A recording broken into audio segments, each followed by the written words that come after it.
Okay, let's begin.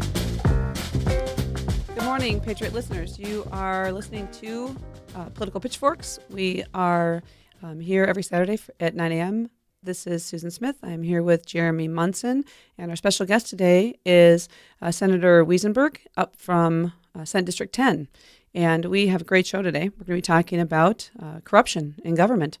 And this is a serious issue. Minnesota's facing, I think, more allegations of fraud and misconduct of government officials than any of us ever imagined, possible. And it's a nationwide story and right here in the heartland. So, I don't know, Jeremy, lots to talk about.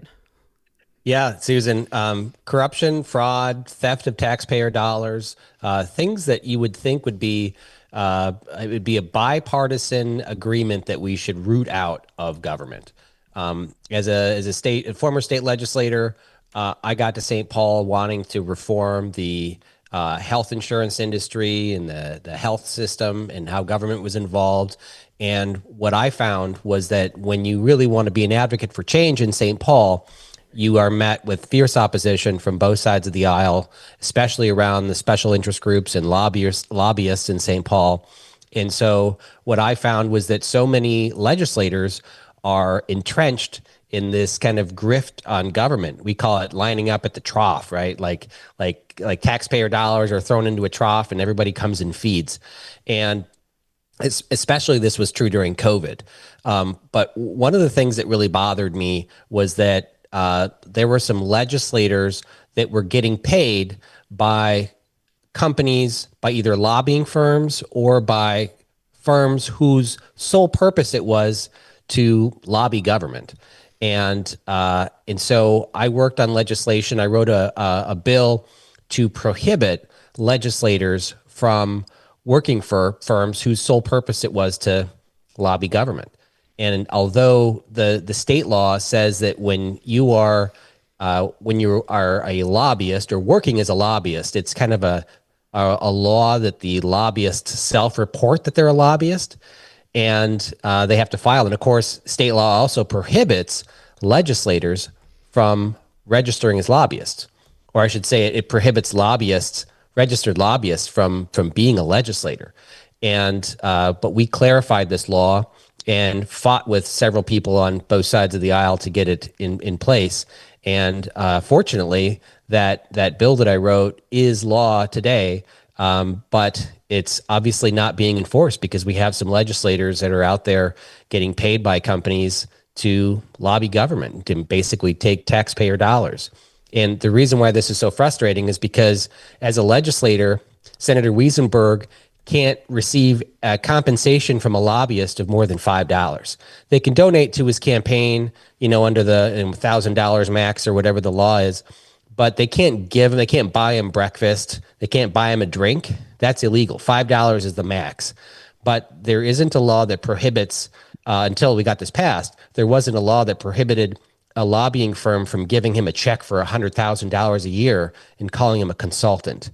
That was lawful up until we passed this bill to prohibit legislators from receiving compensation from companies in this manner. So that was a big change. But as we will talk about today, things are still not working correctly in St. Paul.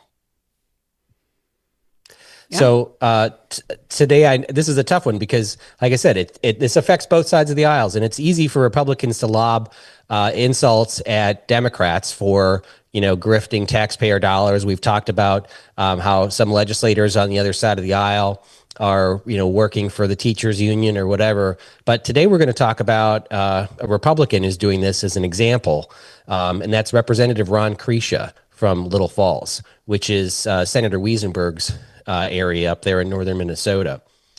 So Senator Wesenberg, you want to kind of tee it up with a discussion of how this practice is set up?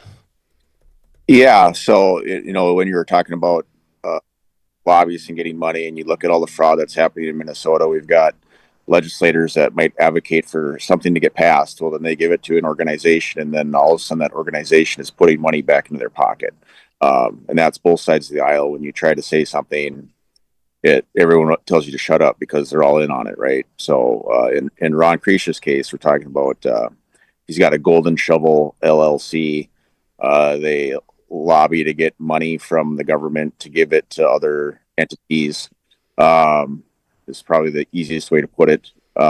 So back during the COVID era, he said he was being affected by COVID and was out of business when he's really his own employee, and the other employees, air quotes, whatever you want to call it, private contractors, not employees, right? They're 1099s. So during the PPP loan stuff, you could say if you were hurt by COVID, you could get reimbursement from the government because we didn't want people to shut down. So in 2020 and 2021, he applied for PPP loans to keep his doors open. Well, he applied to keep his doors open when he's, according to court documents, he does his work on his computer or his home, or his phone, I mean, from home. So what is he keeping open? COVID wasn't affecting him, right? So he got this money. To get the money, you had to say that you had employees. And then there was another case where he was being sued in court, and under penalty of perjury, with his hand in the Bible, he said he was telling the truth in court. He said he had no employees, works for himself, and went into how his company works. Well, you can't both have no employees, but then also say you had employees to get this money. So he had $367,000, I believe, that he defrauded the federal government of, and the PPP loans were forgiven. So he stole this money from taxpayers, and then it was forgiven. And he knows what he's doing. He might try and say he didn't, but he knows exactly what he's doing. Yeah, that's really frustrating. I'm self-employed. I'm the sole employee of my own S corp, and during COVID, my client that I was doing work for, which is a big insurance agency, laid off a ton of people because business slowed down during COVID, and so I lost my contract and was without work for many months, and lost tens of thousands of dollars. The PPP people called me and said, "Hey, you qualify for a loan for hardship, and it's, going to be a low interest loan." Well, I didn't want to take out a loan for my business, so I refused it. And turns out those loans were forgiven, and then furthermore, not taxed, which was just an absolute, grift. Yep. And it was frustrating. I talked to businesses that also got money and didn't really need it and weren't really hurt. And for somebody like this, and if you go out to goldenshovelagency.com, which is Representative Kreischer's website, you'll see that their business is to lobby government for economic development money or projects for cities, townships, counties, and the money that came out for economic development and for handouts to cities and counties and states and whatever, that did not slow down during COVID. That actually accelerated. Representative Kreischer probably had his best year ever during the same time that the PPP loans were applying. But I take issue with that. I mean, I think if you're a legislator and your counties or your townships want an economic development project done, it's your job as a legislator to advocate for them. You shouldn't also say, well, I could bring up this bill, but if you were to pay Golden Shovel LLC, we can get this done for you. Like that's where you can't serve two masters. You can't serve your constituents and then also a company that's paying you. Well, yeah, it's a conflict of interest, which those laws are wacky. Also, the laws, basically you have to admit that there's a conflict of interest yourself or nothing happens, basically. But there was also a person in Little Falls who owns a business, and they had roughly 20 employees, and they lost like $1.5 million over COVID. And they did get assistance, but they only got like $36,000 of assistance, and they gave that to their employees. So 20 employees by $36,000. I mean, they're getting a little over $1,000 a piece to try to stay alive. Well, you've got someone working for the government that's stealing the money when people actually need it for help. We're going to wrap up this segment and pick it up in a couple minutes. I hope you stay tuned. This is a pretty serious issue, and we're going to try to lay more of it out. Thanks for listening.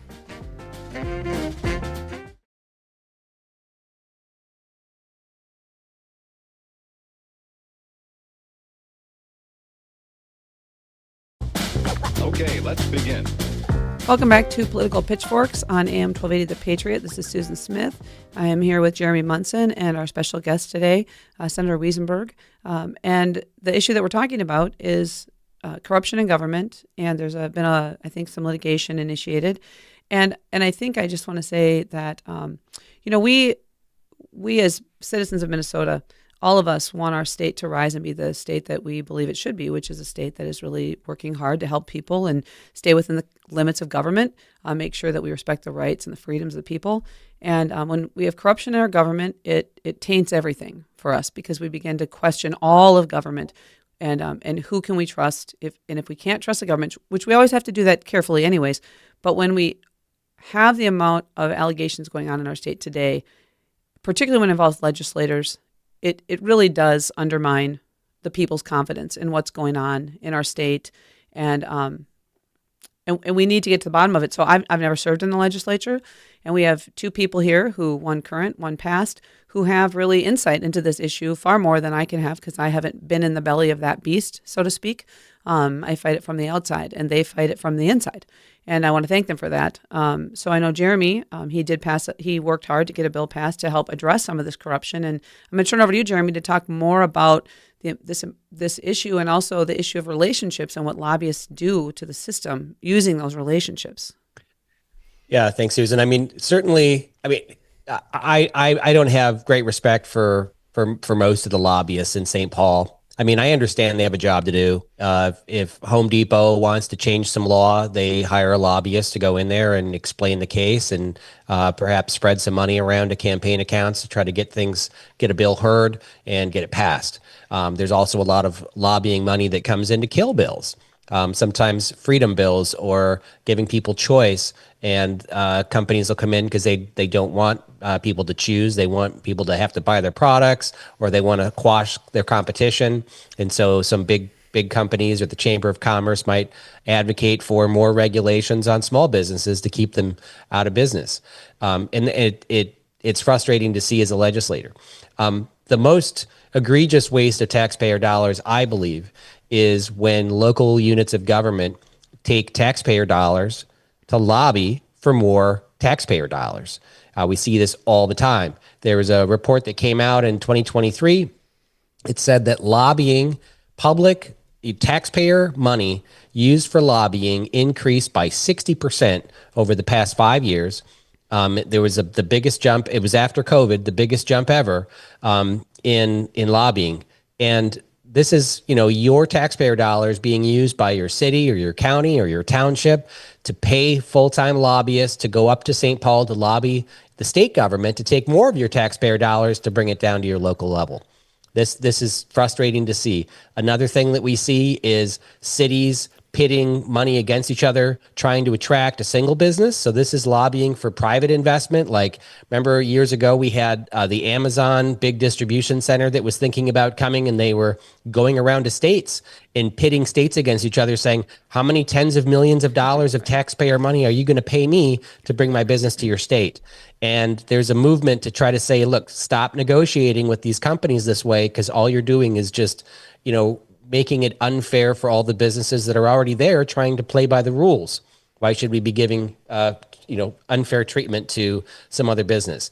But here we have a legislator that's involved with this type of lobbying and advocating for economic dollars and infrastructure dollars to help businesses or specific communities, and that creates a major conflict of interest.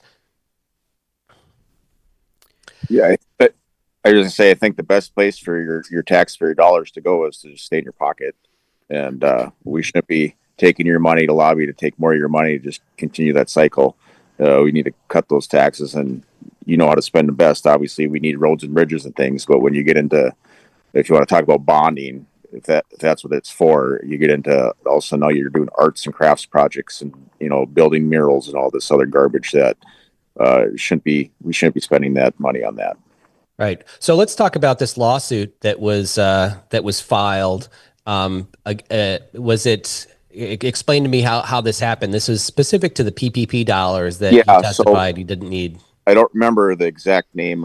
Q Tim something goes back to actually the Civil War. I had the lawyer on record to explain it. But during the Civil War, there's a lot of this money being handed out to try to rebuild the country.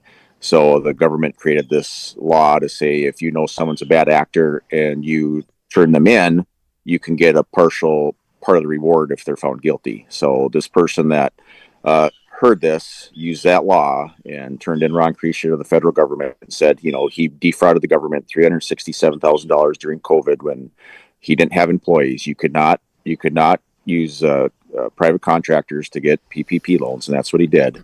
And before I even went really public with this, I talked to many people who have their own business and use private contractors. And they're like, yeah, I couldn't do that. So this is what Ron did. So then this person gave this information to the government. The government has 60 days to review it to either say they're going to prosecute themselves or then open it up for the public to take it. So it was opened, I believe, on October 6th, but the government wouldn't have allowed it to go forward if they thought it wasn't real. So the government agreed it was real, but they just weren't going to take the case on. So after 60 days, it gets opened, and then this person that filed the suit, then they have to find a lawyer and to proceed, and that's what happened. So there is a lawsuit against Ron Krisha. United States of America versus Ron Krisha, yes. United States versus Ron Krisha. Yes. And it's moving forward. I was just looking up the House Ethics Committee to see if he was a member of the House Ethics Committee, and he's not. But this could also be brought up to the House Ethics Committee to have him ejected as a legislator. This has been brought up to them starting back in June. They have this information, and they've, as to this point, refused to say anything. Some people said, well, we don't look into federal fraud, which is baloney, because I've heard some of them talk about federal fraud publicly. So that's a bunch of bull. So they've had this information since June. He literally stole the money. He took the money. He stole it. It's on paper. It's public record. We could get that to you if you want to share it, however, Jeremy. And then in court, he said he had no employees. So he either lied to get the money or he lied in court. It's all on paper. It's all documented very well. The United States government believes it because they're letting the case move forward. And that's what's going on. So, and when you got, a lawyer that's like, well, yeah, this is open and shut, and they want to take it because they see that this person's corrupt and they believe that the government shouldn't be doing this, right? So that's what happened, and we can't allow this to happen. And absolutely, they should say he should no longer be a legislator. I'm going to ask him to resign. I know some House members are as well. This is no different than Justin Eichhorn with what he did, or Cat Burglar Mitchell. It's the same thing. They shouldn't be a legislator because they're violating the public trust. Well, and it makes it very difficult for Republicans to make the case about all this corruption and theft of federal dollars. And I also want to point out that when federal dollars are stolen in our state and they were administered, like it might be federal dollars coming into the general fund, but then the state turns around through our human services programs or our housing programs and distributes the money. If it's stolen, the taxpayers of Minnesota have to reimburse the federal government. That's one of the reasons why a lot of Republicans were resistant to unearthing fraud, because it would just blow up our budget if there's, $1 billion missing. And so money has to be paid back. And you can't say, well, the Democrats did all this. Democrats are bad because they committed fraud. And then when you see a member of your own party doing it, say nothing. That just looks horrible. You got to treat people equally on both sides for doing crimes. So is the position of you think the investigatory process in terms of at the legislature that this is going to play out on the federal court system, and they're just going to wait and see, or will they be looking at it? You think they're not going to be looking at it, or? Well, I think now they're going to have to, but the political answer is they wanted this to go away and close their eyes. Sure. So now that this is blowing up, they're going to be forced to say, yeah, this is something, and it's not good. Well, it's a rough look. I mean, I think if you have, when you have people on the fraud committee that are possibly, running for governor, this is this should never happen, right? I mean, I think that person or some of those people even said that, well, if this was true, the Democrats would have brought it forward. Well, not if not if Ron's helping Democrats get money as well. I mean, why would they out somebody Right. when he's helping them? I mean, look at some of his bills. Some of the worst Democrat bills that are getting passed right now have been authored by Ron Krisha years ago. You know, money for to give illegals $5 million to keep them from being deported. That's Ron Krisha's bill, HR 2409, I think. Oh, neighbor's shooting at something. So, you know, he's writing these bad bills. The Black Men Teach and all the DEI stuff and education. Those are Ron Krisha bills, you know? So he's not, he's a Democrat. He's not even a Republican. Well, and he's your housemate. I mean, you represent the entire district of that Ron Krisha represents. It's all within your Senate district, so you represent the same constituents. Right. People will say, you're being mean. No, I'm not being mean. I ran because no one was representing me. I am in Morrison County is the reddest district in the state of Minnesota. Right. That's where I live. Right. Yeah. I didn't have representation, so I ran, and he's not what this is. You know, I was born and raised here. He's from Nebraska. It's where Tampon Timmy's from. Did they go to high school together? We should find out. Well, it's as ugly as it is. I think it's important to expose fraud, regardless of which side of the aisle it falls on. Because if we want to clean up our state and reduce our spending, and eliminate some of these programs that are just ripe with abuse, we have to call it out, regardless of which if they have an R or a D after their name. And I think this is important. It's frightening that this is actually a lawsuit that could be moving forward, but I just don't like it on the conflict of interest side, and this disgusting lobbyist money that's taking from taxpayers. We need to root that out. But the fact that there could be criminal charges here too, that's pretty serious. Right. We'll be back in a couple minutes. I hope you stay tuned.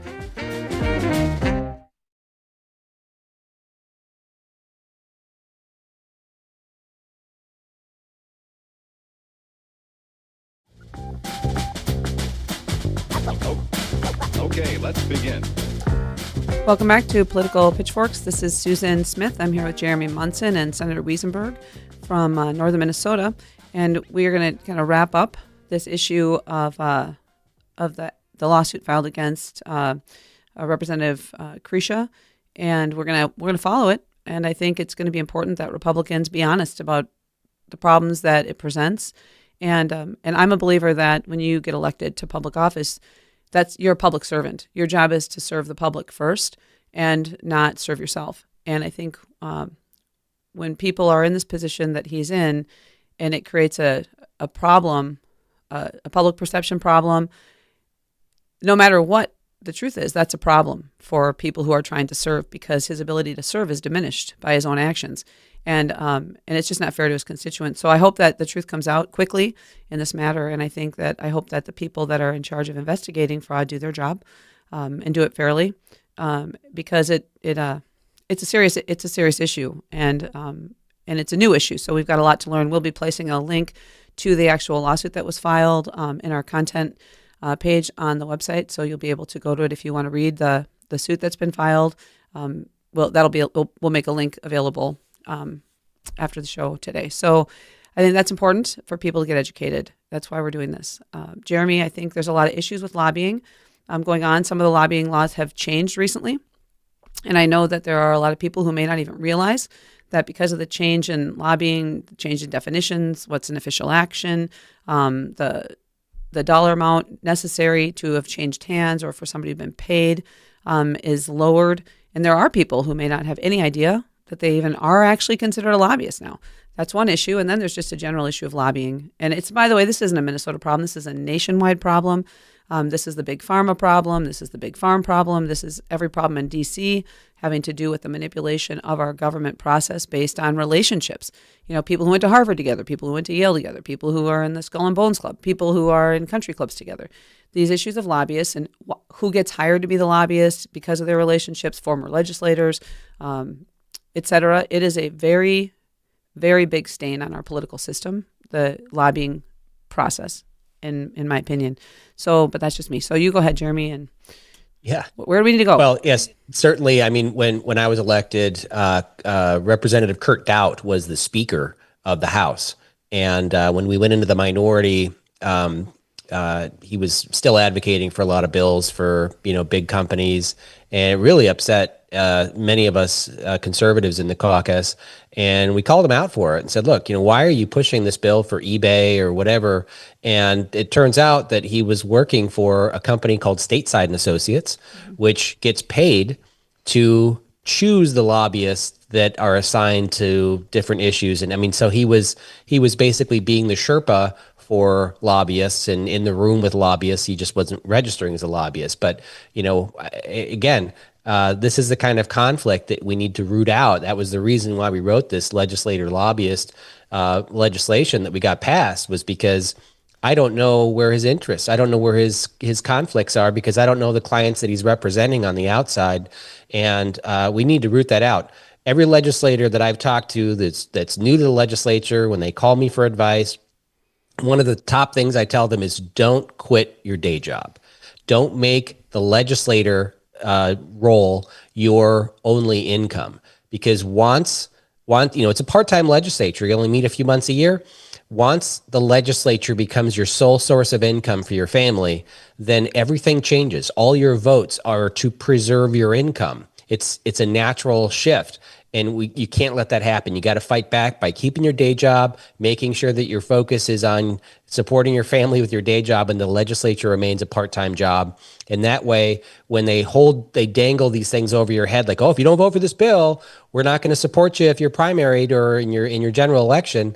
You can say, you know what, the best thing I can do is lose my legislative job and go back to making more income in my day job.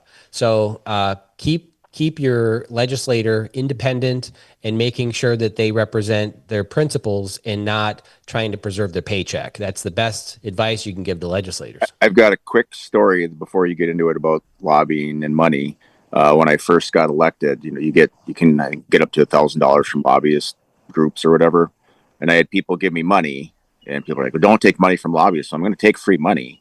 But then they came back like, well, you didn't vote how we wanted you to. I'm like, oh, I thought you gave me money because you appreciated how I voted, not because you're trying to buy my vote. So then they didn't get more money, but thank you. Yeah, that same thing happened to me. My first when I was elected in the special election, the caucus brought me through and had all the lobbyists come to an event for me, and they gave me checks for $200 or $500. And one automotive manufacturers association or something gave me $500, and I was one of the most outspoken critics of the hands-free bill. Yep. And they called me the same thing. We gave you money. I'm like, you're not buying my principles. You gave me money because you think I support business and economics and I'm pro freedom, but I'm not changing my vote for you. Yep. And so, at that point, I stopped taking any money from lobbyists and refused it, because I don't even want them to think that they can buy my vote.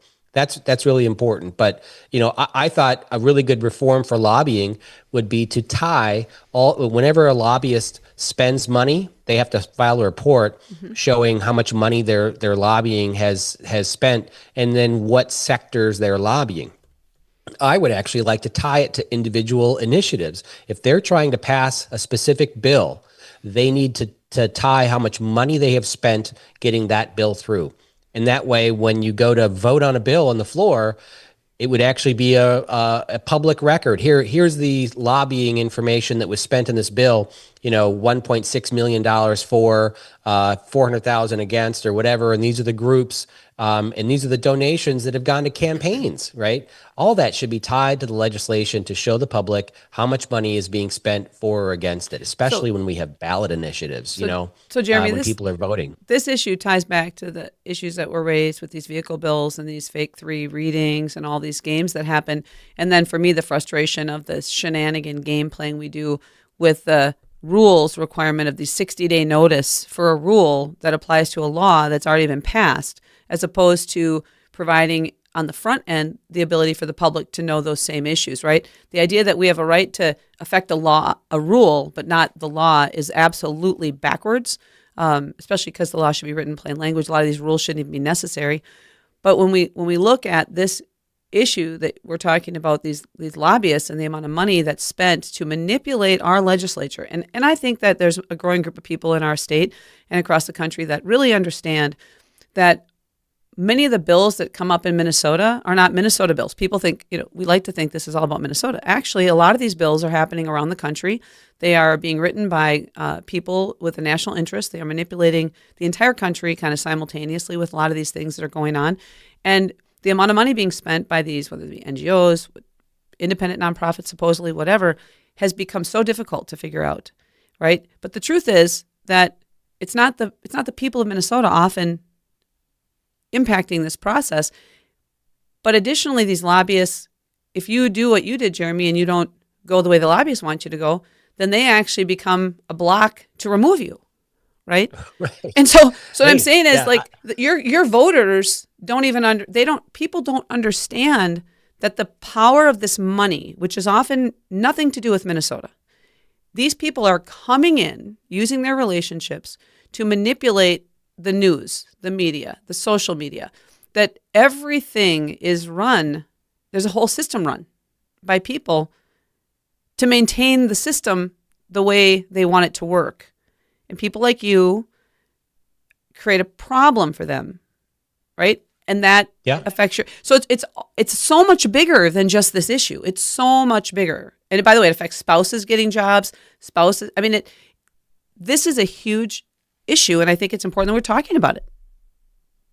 Yeah, look, I come from a pretty liberal family. Most of my immediate and extended family are big time Democrats, and where I agree with this, the Bernie Sanders types, is that we need to get money out of politics, right. and especially unidentifiable money. They want to ban the First Amendment and prevent people from spending money on trying to advance their voice or whatever. I would just like to get government out of picking winners and losers. Right. If Senator Wesenberg doesn't have the ability to mandate products or to give specific tax handouts to certain industries, then there's no reason for those industries to lobby the legislature, right? Create a fair playing field, stop giving handouts to companies, stop mandating people buy their products, and you'll see this money dry up pretty quick. But that's my solution, is to just get less government and stop picking winners and losers. But we need some kind of reform. Right now, there's a limitation on how much you can donate to state candidates. You can only give them $1,000 at the federal level. I don't know what it is now, $3,500 or something, $3,800 per candidate from an individual. But they can go out and create a political action committee or a PAC and spend millions. So when I ran for Congress, there was millions of dollars spent against me by these PACs. And even though there were only one or two people behind some of these PACs putting all this money, if we could increase the amount of money you can donate to candidates, you would probably get rid of a lot of these PACs, because then the PACs could just donate money to the candidates. Right now they're capped, and then they spend money almost anonymously through super PACs.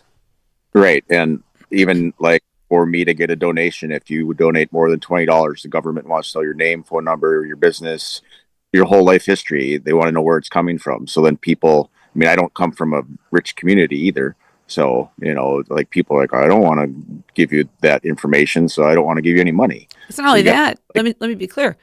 There was a huge problem for the party at the state fair, right? Because they have to document, if you bought a T-shirt, if you just went in and bought a T-shirt, you liked the T-shirt and you bought a T-shirt, they have to document your name, your address, your employer to buy a T-shirt, right? Yep. To wear a T-shirt. Well, hey, look, when we come back after the break, let's get into some of the political news of the week. Let's talk about some of the hot items, especially around illegal immigrants here in Minnesota. Yeah, that's going to become a much bigger issue, I think, coming up real shortly. So we will be back just in a couple minutes. We hope you stay tuned to Political Pitchforks on AM 1280 The Patriot.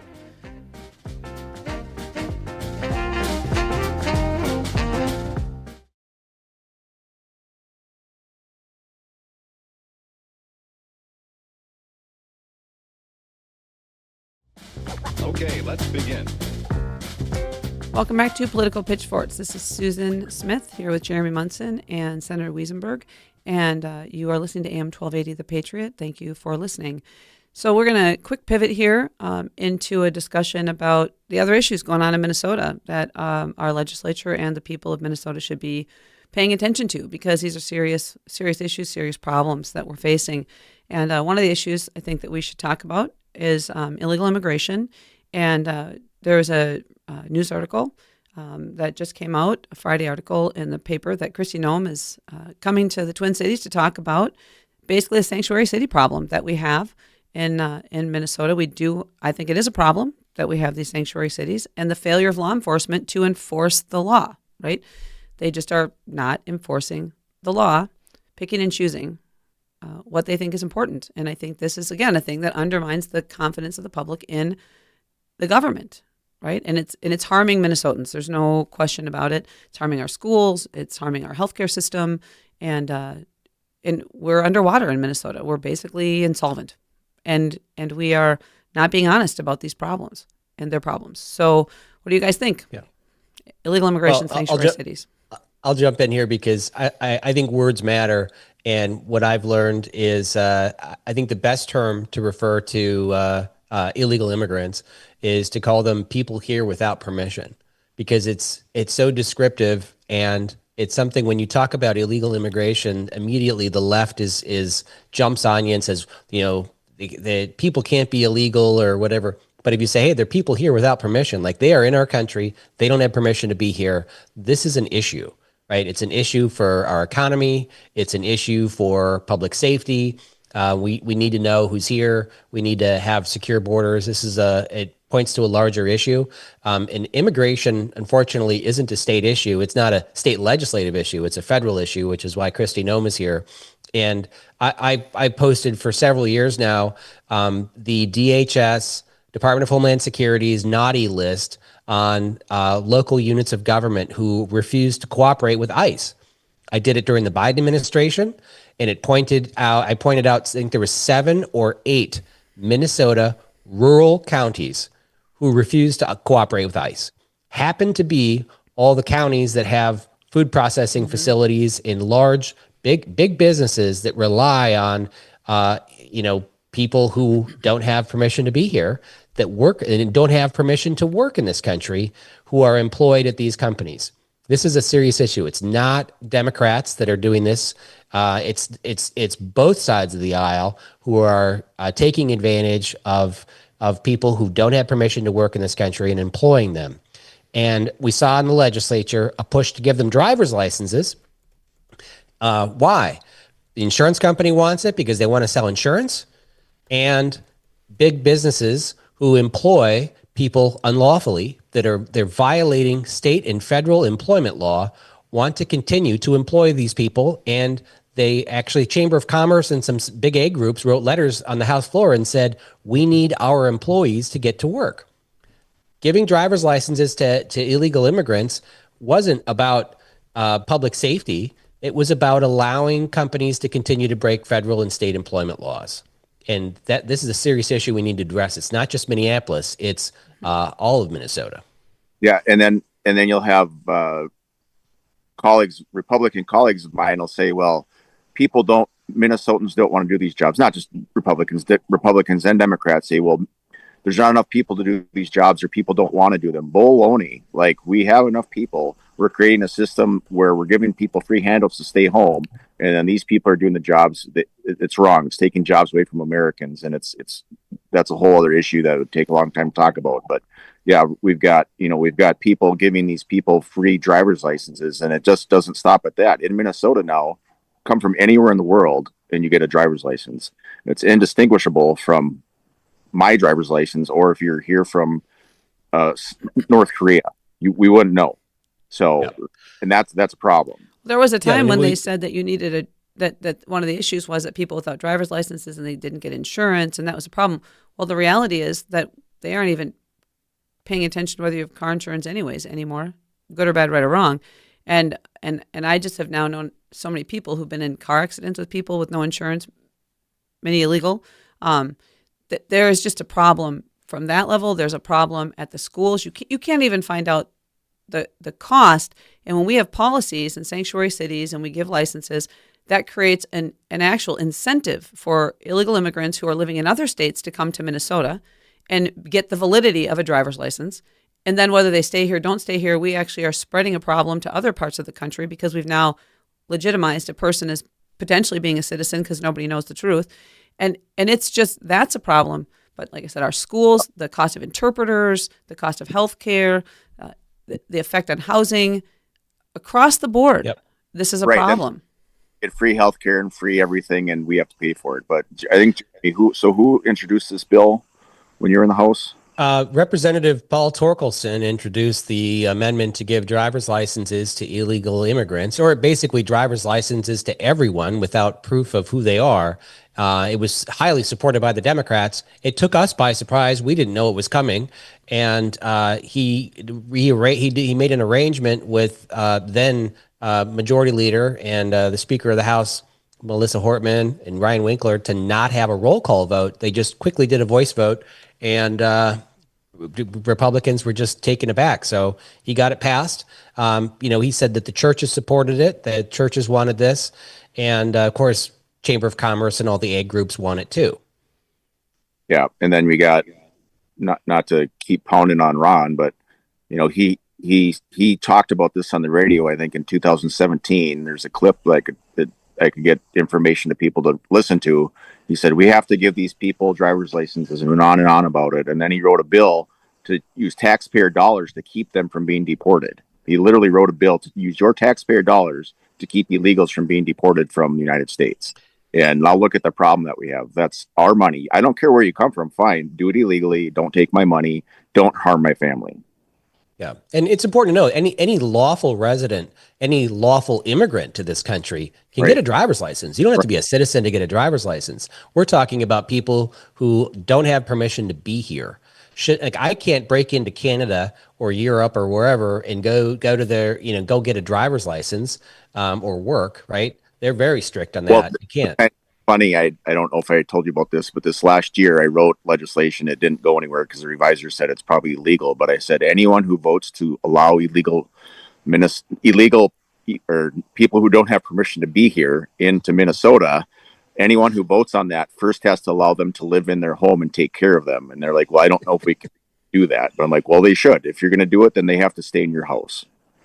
Yeah, well, it's important. The Republicans spent most of the time debating the driver's licenses for all bill about how they can get not for voting purposes on the front of the driver's license. And I said, you know what? We don't have voter ID in Minnesota anyways. You don't need a driver's license to vote. And so this was a big issue where, I used to work in technology with a bunch of Indians, and I came in after the 2016 election and they were showing selfies of them voting for Hillary Clinton in the election. I said, you guys, you can't vote in this election. They said, oh no, they set up a temporary voting booth in our lobby. Right. We all went down there. Satish vouched for all of us, and we had cable bills that said that's all you need. So we all voted. And it will take weeks for the Secretary of State's office to match up the Social Security number with the person's information, and they'll find out that it doesn't match. And we found out there was like 120,000 Social Security numbers that didn't match the names of the people at the federal level with employment records. So that's when we find out there's people on the voter registry that cast ballots that were not correct. Which really takes us to the real issue here, which is that most of these issues that we're talking about really all come right back to our elections and manipulating the results of our elections. And I think that, again, fortunately, more and more people are beginning to recognize our elections have been manipulated, not just in 2020, but going back decades. There's been a slow progression, the use of technology, the use of legislative changes to make it easier for people to vote where they don't have the right to vote where they have no right to vote. And our legislature is absolutely complicit in that. And believe me, as a person who has been fighting this fight and has been attacked for fighting this fight, I can tell you our elections are not secure. They haven't been secure for a very long time. And when we have tried to raise issues on the Republican side, I can tell you that people have resisted bringing any sort of reform because it's not popular at the legislature. People are more concerned with their friendships in St. Paul than they are with actually defending the rights of their constituents and protecting our state, which is why they are there. And to me, every voter, Democrat or Republican, should be putting the state first and this country first. And if there's any legislator on any side of the equation that is not putting Minnesota and America first, they should be challenged and they should be removed, period, end of story.